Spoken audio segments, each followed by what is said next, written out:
Okay, so here we've got a full equation and we want to divide it into two half equations. Now what you have to be careful of is that you know that sometimes, like we've seen already, when you combine two half equations, things like H plus and waters cancel out. We see we've got some H plus here.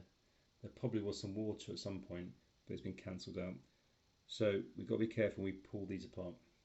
So the key thing to do is think what every redox equation can be made out into two half equations.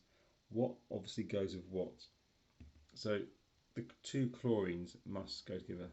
That and that must be in the same half equation as each other. ClO4 minus isn't going to slowly turn into SO4, is it? Okay, that and that must be the other half equation.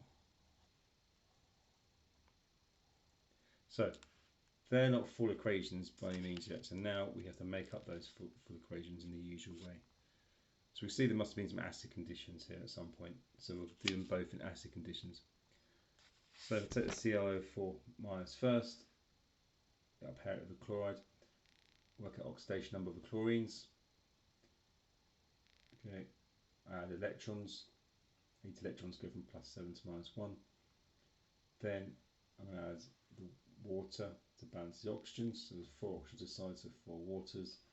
And then I'm going to add the H plus on this side to balance the hydrogens. 8 hydrogens here, 8 H plus there. So that's one half equation.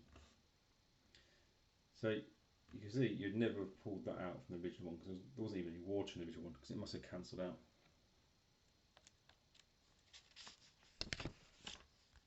Did I want the H2SO3 and SO42 minus?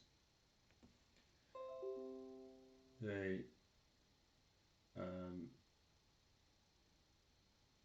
work out the oxidation numbers. That one's +4, that one's +6, so there'll be 2 electrons on this side.